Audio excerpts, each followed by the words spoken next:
नमस्कार, मैं Anil Kumar Saini, assistant professor government law college Churu. आज आज आपके सामने समाश्रित संविदा, भारतीय संविदा अधिनियम 1872 की धारा 31 से लेकर 36 तक की का जो टॉपिक है वो समाश्रित संविदा, उसके बारे में मैं आज आपको बता बता रहा हूँ। सबसे पहले अपन समाश्रित संविदा की परिभाषा के बारे में बात करते हैं कि समाश्रित संविदा किसे कहते हैं।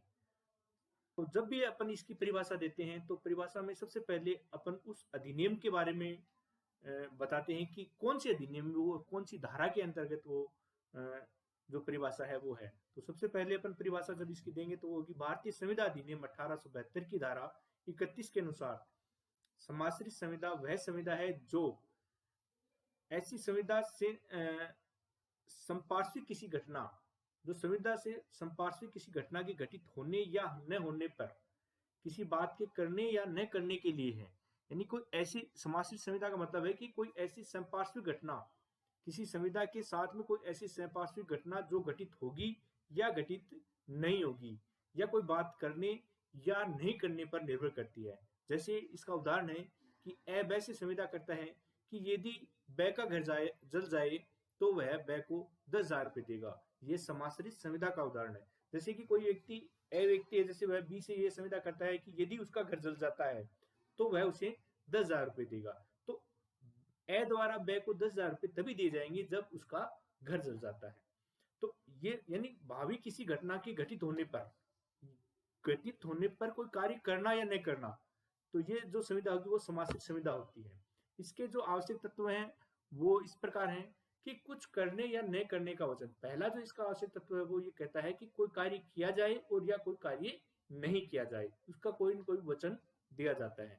दूसरा है वो है कि ऐसा वचन किसी घटना के घटित होने या घटित न होने पर निर्भर हो।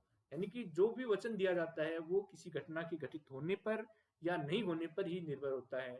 यदि घटना घटित होती है तो वह कार्य किया जाएगा, या यदि घटना घटित नहीं होती है तो वह कोई कार्य करेगा। तीसरा इसका आवश्यक तत्व वह है कि यह घटना किसी संविदा की समपार्श्विक होनी, यानी जो संविदा हो की जा रही है उस संविदा के साथ में हो, समपार्श्विक हो। ये नहीं हो कि उससे अलग हो। यानी पृथक पृथक अगर कोई संविदा या कोई घटना का वर्णन होता है तो वो इसमें सम्मिलित नहीं होगा। यानी कि जो भी घटना घटित होनी है वह उसके समपार्श्विक होगी, यानी उसके साथ में ही होगी।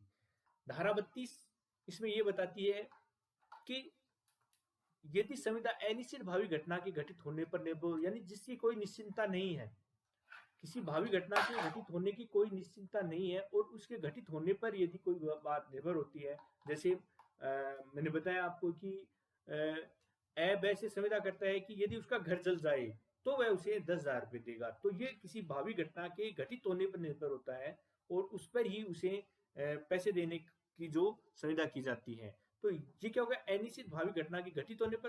धारा 33 ये कहती है कि यदि संविदा अनिश्चित भावी घटना के घटित न होने पर निर्भर हो। न होने का मतलब कि वैसे यदि संविदा करता है कि यदि उसका घर नहीं जले तो वह उसे 10,000 रुपये देगा। तो किसी अनिश्चित भावी घटना का घटित नहीं होना, यानी जो संविदा किसी अनिश्चित भावी घटना के घटित होने पर नहीं निर्भर हो तो वह उसे पैसे देगा। तो ये धारा 33 के बारे में बताती है।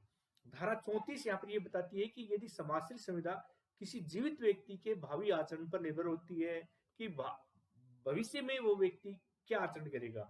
यानी कि जैसे मान लो कि ए द्वारा या ए द्वारा बी से ये संविदा की जाती है कि यदि वह अपने जीवन काल में सी व्यक्ति से यदि शादी कर ले तो वह उसे 50,000 रुपये देगा। तो ऐसी स्थिति में बी यदि डी से यदि शादी कर लेती है तो वहां पर उसका ए से सी से शादी करना असंभव हो जाता है। तो किसी जीवित व्यक्ति के भावी आचरण पर यदि कोई संविदा निर्भर करती है तो ये धारा 34 में बताया गया है कि यदि किसी जीवित व्यक्ति के भावी आचरण पर जो कि निर्भर हो तो ऐसी जो संविदा होगी वो समाश्रित संविदा कहलाएगी। धारा 35 ये कहती है कि यदि समाश्रित संविदा नियत समय के भीतर विनिश्चित घटना के घटित होने पर आधारित हो। तो धारा 35 के दो पार्ट हैं इसमें कि या तो वो किसी नियत समय में विनिर्दिष्ट घटना के घटित होने पर आधारित होती है या विनिश्चित समय के अंतर्गत अनिश्चित जो विनिर्दिष्ट घटना है उसके घटित न होने पर आधारित होती है। तो ऐसी जो समासित संविदा होती है वो धारा 35 में उसके बारे में बताया गया है। और धारा 36 है वो बताती है असंभव घटनाओं पर समाश्रित करार शून्य होता है। असंभव घटनाएं कि जो घटना संभव ही नहीं हो।